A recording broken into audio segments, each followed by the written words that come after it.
Okay, now we'll come to the advertising budget methods. Now there are various methods. You'll see a lot of method in your books or in other books, but I've taken very important ones. Okay, so you'll see a lot of budgets everywhere, methods everywhere. So the first advertising budget method is percentage of sales. नाम से ही पता लग जाएगा. You'll see a lot of methods, but आपको उसके नाम से you'll recognize what the method are trying to say. सो यहाँ पर क्या है, परसेंटेज ऑफ सेल. भाई परसेंटेज ऑफ सेल्स का मतलब कि भाई सेल हो रही होगी कुछ और उसका हम लोग परसेंटेज निकाल रहे होंगे. बिल्कुल सही है, यही मेथड है. Under this method the advertising budget is set as the percentage of either the past sale. Sale पे तो कर रहे हैं परसेंट, लेकिन या तो वो पास सेल पर परसेंटेज होगी या हमारी एक्सपेक्टेड फ्यूचर सेल्स पर. तो हमारी कोई भी सेल हम ले सकते हैं कि हम इतना एक्सपेक्ट कर रहे हैं कि हमारा, जैसे एग्जाम्पल यहाँ दिया हुआ है कि अगर लास्ट ईयर की सेल समझ लीजिए 3 करोड़ है, तो उसका अगर हम लोग 1% लगा रहे हैं परसेंटेज ऑफ सेल, 3 लाख की आपकी एडवर्टाइजिंग बजट हम लोग सेट असाइड कर देंगे. सो आई होप आपको समझ आया हो. इसके कुछ मेरिट्स और लिमिटेशंस देख लेते हैं. तो जो परसेंटेज ऑफ सेल्स है वो बेस्ड है हमारे सेल्स वॉल्यूम पर, चाहे वो पास्ट हो या फिर एक्सपेक्टेड. दिस मेथड एनकरेजेस, क्या एनकरेज करता है, marketing manager to think in a terms of relationship between promotional cost, selling price, profit. क्योंकि सेल जो है वो इन सब पर डिपेंड करती है, कॉस्ट पर भी डिपेंड करती है कि कितनी कॉस्ट आएगी, क्या हमारे सेलिंग प्राइस था, हमें कितना प्रॉफिट हुआ है पर यूनिट के हिसाब से. तो ये मेथड इस चीज़ को एनकरेज करता है कि हम लोगों को, जितने भी मार्केटिंग मैनेजर्स हैं, प्रमोशनल टूल्स को डिसाइड करते हैं, जितने भी डिपार्टमेंट्स हैं, वो इन सारे रिलेशंस को समझ पाए. तो ये मेथड इस चीज़ को इंक्रीज करता है. It maintains competitive parity. Competitive parity का मतलब है कि यहाँ पर जो ये मेथड है, अगर ये मेथड एक मार्केट में हर कंपनी डिसाइड करती है, तो वो जैसे कि कोई परसेंटेज, अगर जैसे हमने 1% का एग्जाम्पल लिया, तो हो सकता है कि जो कंपनीज हैं, जितनी भी मार्केट में कंपनीज प्रेजेंट है, वो 1% पर ही परसेंटेज ऑफ सेल्स को लगा रही हैं. तो कम्पिटिटिव पैरिटी का मतलब है कि कंपटीशन जो आपकी कंपनीज हैं वो भी सेम रूल को, सेम मेथड को फॉलो कर रही है. It keeps the company in constant touch with the sales target. Bhai, if you know what is your sales target, you'll focus on that because the percentage you took for the advertisement is on the basis of your sales. So your sales targets are always in front of your eyes. Okay? Now we'll come to the limitations. Limitations की बात करें तो कुछ कमियां भी हैं, हर method की होती हैं. In the absence of specific guidelines, it is not possible to decide. Not possible to decide. Appropriate person. क्या appropriate person होगी, ये डिसाइड करना कभी कभी थोड़ा सा मुश्किल हो जाता है कंपनी के लिए. तो ये चीज़ यहाँ पर आती है. यहाँ पर कोई साइंटिफिक बेसिस नहीं है कि हम किस बेसिस पर परसेंटेज को डिसाइड कर रहे हैं. तो it lacks a scientific basis. Long term planning is not possible. यहाँ पे लॉन्ग टर्म प्लानिंग पॉसिबल नहीं हो पाती है क्योंकि हमें नहीं पता कि हमारी लॉन्ग टर्म सेल्स कितनी होंगी. कितना कैसे आप फोरकास्ट कर लोगे कि आपकी कितनी सेल्स होंगी. तो लॉन्ग टर्म तो नहीं कर सकते, शॉर्ट टर्म में ज़रूर कर सकते हो, बट लॉन्ग टर्म में सेल्स फोरकास्ट करना मुश्किल हो जाता है. It neglects the other objectives of advertising. क्योंकि यहाँ पर अगर आप एक ऑब्जेक्टिव ले रहे हैं, क्या ऑब्जेक्टिव ले रहे हैं, सेल टारगेट की ज़्यादा से ज़्यादा सेल हो जाए, तो वो ऑब्जेक्टिव आप ले रहे हैं, बट बाकी ऑब्जेक्टिव्स को आप निग्लेक्ट कर रहे हैं. Stage of PLC is not considered. यहाँ पर ये कंसिडर नहीं किया गया है कि जो हमारे प्रोडक्ट की सेल कर रहे हैं आप, और आपको पता होगा कि हर पीएलसी स्टेज पर अलग अलग एडवर्टाइजमेंट का जोर होता है. क्योंकि जब हम लोग एक प्रोडक्ट डिक्लाइन स्टेज पर हो जाता है तो वो ज़्यादा एडवर्टाइज करने की कोशिश करता है, लेकिन जब वो मेजॉरिटी स्टेज पर होता है, 4 स्टेजेस होती हैं, आई होप आपको पता हो, तो उस स्टेज पर जहाँ पर ज़रूरत नहीं है वहाँ पर एडवर्टाइजिंग कॉस्ट को थोड़ा सा कम कर दिया जाता है, क्योंकि प्रोडक्ट पहले से ही मार्केट में काफ़ी ज़्यादा मैच्योर हो चुका है, काफ़ी ज़्यादा हिट है. तो यहाँ पर ये दिक्कत आती है कि पीएलसी को कंसिडर नहीं किया जा रहा है और सेल्स को सिर्फ टारगेट किया जा रहा है, और लॉन्ग टर्म सेल्स तो वैसे ही पॉसिबल नहीं हो सकती हैं. तो परसेंटेज ऑफ सेल्स की कुछ मेरिट्स और लिमिटेशंस की बात हमने यहाँ पर करी है. हम दूसरे मेथड पर चलते हैं जो कि है कॉम्पिटिटिव पैरिटी मेथड. ये भी काफ़ी अच्छा मेथड है, sales of percentage of sales, और दूसरा ये बहुत अच्छे मेथड्स हैं. Competitive parity method क्या कहता है? Competition is one of the powerful factors affecting marketing performance. This method considers the competitor's advertising activities. तो वो ये देखता है कि मेरा जो competitor है वो कितनी अच्छी एक्टिविटीज़ कर रहा है एडवर्टाइजिंग की, और उसकी कॉस्ट क्या आ रही होगी, तो उस हिसाब से यहाँ पर एडवर्टाइजिंग बजट सेट होते हैं. The advertising budget is fixed on the basis of, किस बेसिस पर, of advertising strategy adopted by the competitors. तो जो कॉम्पिटिटर्स ने डिसाइड किया होगा उस हिसाब से हम लोग अपने एडवर्टाइजिंग बजट को डिसाइड करेंगे. Thus, competitive factor is given more importance in declining advertising budget. In deciding advertising budget.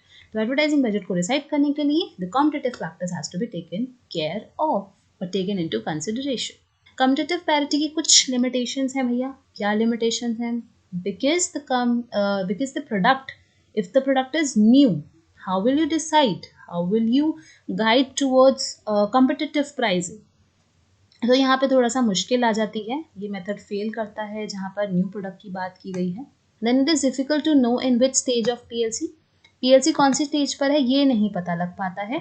Company differs in terms of sale, क्योंकि हर कंपनी का अलग सेल है, अलग ऑब्जेक्टिव है, अलग चैलेंजेस हैं, अलग फाइनेंशियल कंडीशंस हैं, अलग साइज है.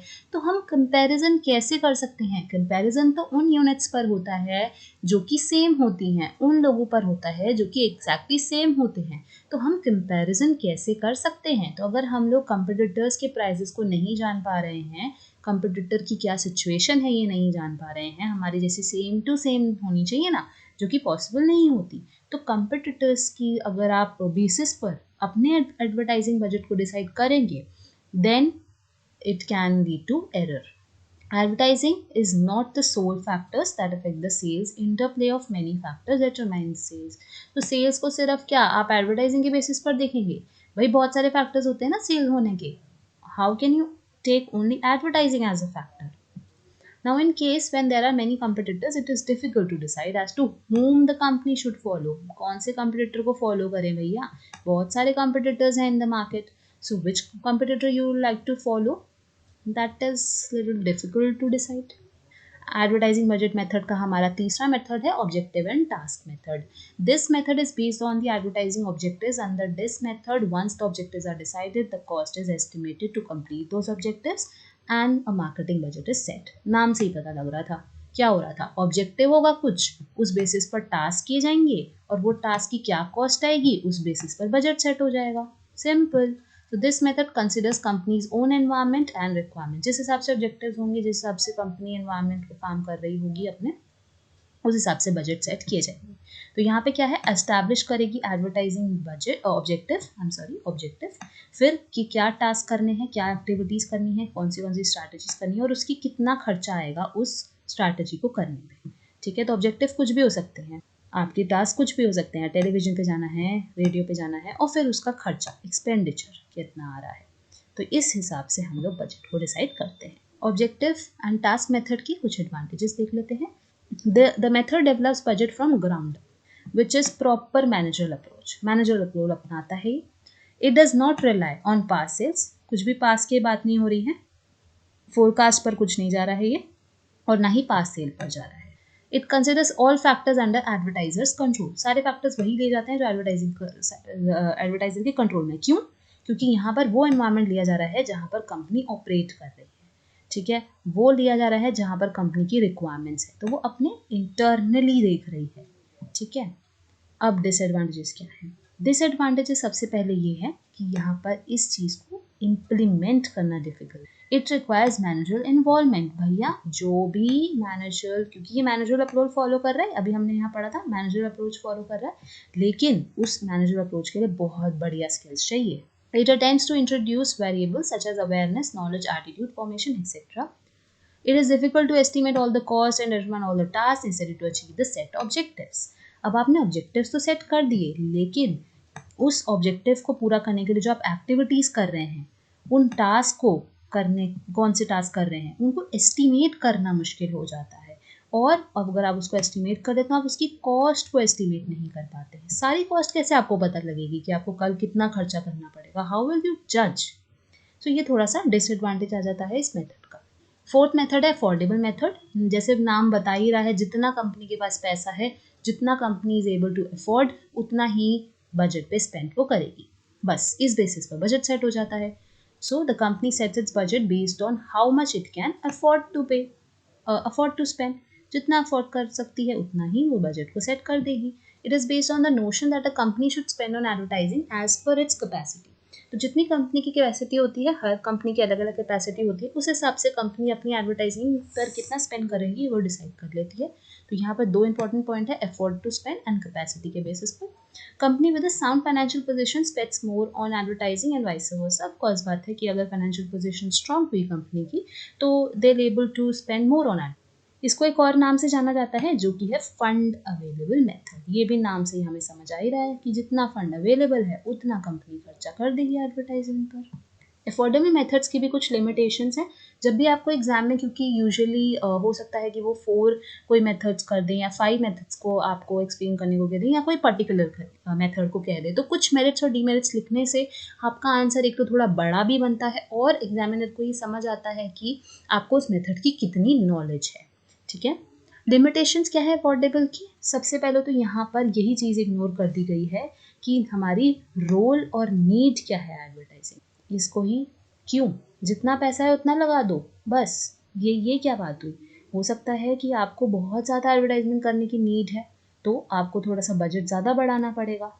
तो ये इस चीज़ को कम्प्लीटली इग्नोर कर रहा है. लॉन्ग रन पे मुश्किल है. लॉन्ग रन पे प्लानिंग करना काफ़ी मुश्किल हो जाता है. Company will not be able to plan accordingly. ठीक है. Except company financial position, other factors are ignored. कोई भी अलग फैक्टर नहीं लिया है, सिर्फ कंपनी की फाइनेंशियल पोजीशन को ले रहे हैं तो बाकी फैक्टर्स को इग्नोर कर दिया. This method only guides that a company should not spend beyond it's capacity. तो जितनी कैपेसिटी, अगर आपके पास कैपेसिटी नहीं है तो आप उससे आगे जाओगे नहीं.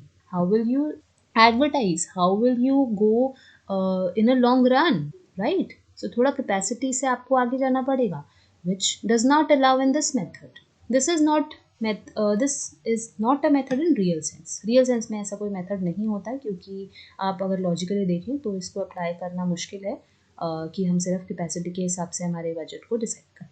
There is a possibility of biasness in deciding the advertising amount. हो सकता है थोड़ी सी बायसनेस हम घुसा दें, तो ये अफोर्डेबल मेथड का वन ऑफ द लिमिटेशन है. एडवर्टाइजिंग बजट मेथड्स के बहुत सारे आपको मेथड्स देख सकते हैं. तो ये जो 4 मैंने आपको समझाए, ये 4 काफ़ी इंपॉर्टेंट हैं और एग्ज़ाम में आए हैं. तो परसेंटेज ऑफ सेल्स है, कंपेटिटिव पैरिटी है, ऑब्जेक्टिव एंड टास्क है, एंड अफोर्डेबल. और कुछ मेथड्स देख लेते हैं. ऑल अवेलेबल फंड्स, जो भी ऑल अवेलेबल फंड्स है, बहुत एग्रेसिव मेथड बोला जाता है कि जितना प्रॉफिट अवेलेबल है उतना हम एडवर्टाइजिंग पर लगा दें. नाम से ही पता लग रहा है, मैंने बोला था नाम से ही आपको समझ आ जाएगा. यूनिट सेल्स बेसिकली सेल्स पर यूनिट के हिसाब से ले लो कि पर आर्टिकल आपने कितना सोल्ड करा है, उस हिसाब से आप लोग कॉस्ट लगा सकते हैं कि एडवर्टाइजमेंट पर आर्टिकल कितनी होगी. Expert opinion method. Expert opinion नाम से पता लग रहा है, एक्सपर्ट ओपिनियन ली जाए, बोल रहे हैं कि भैया एक्सपर्ट को लाओ और उससे पूछो कि कितना एडवर्टाइजमेंट आपका होगा. ठीक है. और उन बेसिस पर जो भी आपका जो एक्सपर्ट होगा, इंटरनल भी हो सकता है, एक्सटर्नल भी हो सकता है, जो एक्सपर्ट होगा वो एक एस्टिमेट करेगा amount that you should spend on the advertisement and accordingly you will decide your budget. I hope आपको समझ आए हों सारे मेथड्स, आपको समझ आए हों हमारे सारे अप्रोचेस. अगर आपको कोई भी डाउट आता है तो आप हमारे कमेंट सेक्शन पर लिख सकते हैं. और अगर आपने हमारे चैनल को सब्सक्राइब नहीं किया तो प्लीज़ सब्सक्राइब कीजिए. और अगर आपको वीडियो पसंद आई है तो अपने फ्रेंड्स के साथ भी शेयर कीजिए, because exams are coming and I want all of you to see this video and share it with your friends. Thank you for watching.